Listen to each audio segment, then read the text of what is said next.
Paddington the Artist by Michael Bond. Read by Jim Broadbent.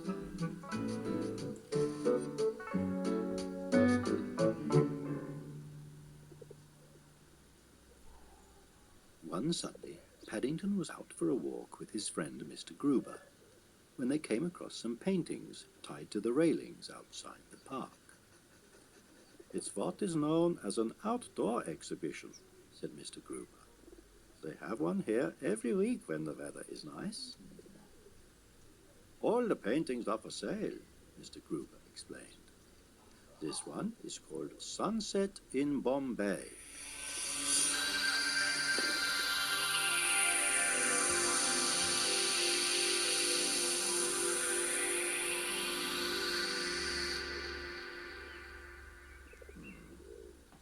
"I'm glad I don't live in Bombay," said Paddington.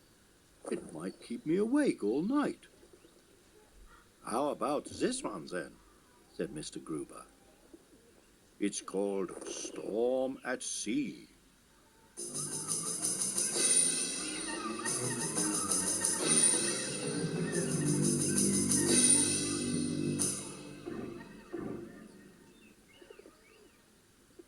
Paddington suddenly wished he hadn't eaten such a big breakfast. "I feel sick," he said, and he hurried on to the next picture. "This is a picture the artist painted of himself," said Mr. Gruber.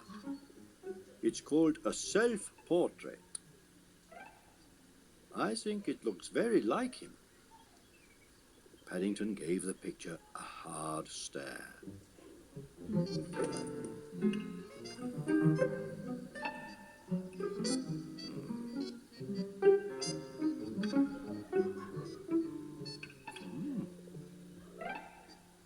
"I don't think I'll buy any paintings today, Mr. Gruber," he said.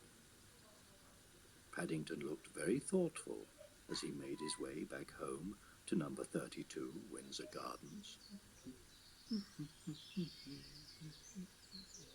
When he got there, Paddington collected all his paints and brushes from his room and went out into the garden.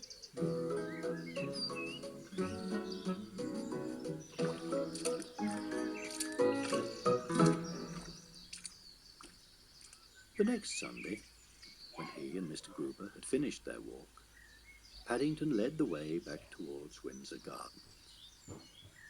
"I'm having an outdoor exhibition of my own this week, Mr. Gruber," he said.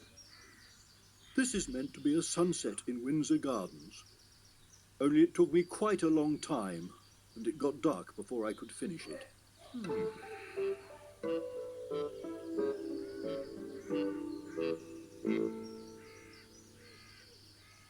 "And this is a picture of a rainstorm.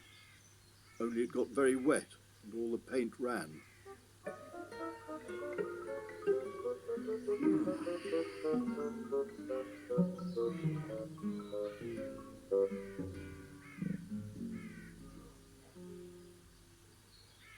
"This is my best one," said Paddington. "It's a picture of me. I put my special paw mark on to show I painted it myself."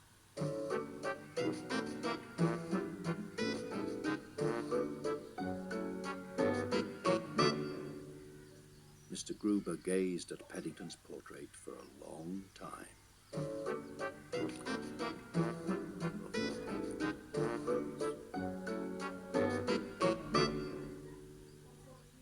"It is very good, Mr. Brown," he said at last, not wishing to upset his friend. "But I think you look even better in real life." "I kept going upstairs to look at myself in the mirror," said Paddington, "but by the time I got downstairs again, I'd forgotten what I looked like."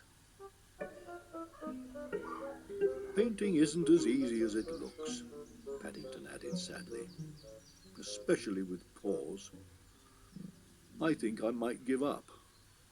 "I hope you don't do that, Mr. Brown," Mr. Gruber said thoughtfully. After Mr. Gruber had said goodbye, Paddington sat down beside his paintings, hoping that someone would stop and buy one. But it was a warm day, and no one came past. In the end, Paddington fell asleep.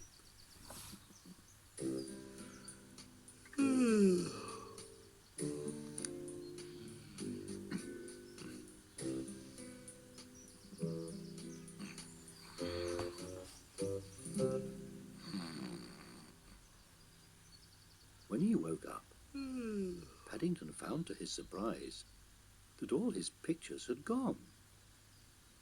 But tucked inside his duffel coat, he found an envelope with his name on.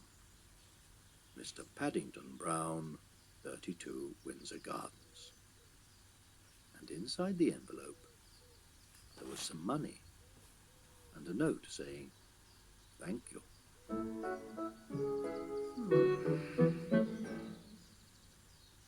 If Mr. and Mrs. Brown recognized Mr. Gruber's writing, they didn't say anything. They hadn't had such a peaceful time for ages. And best of all, Paddington carried on painting. So everyone was happy. "I think I may paint a family portrait now," said Paddington. "That is, if I have enough paint left for all the smiles."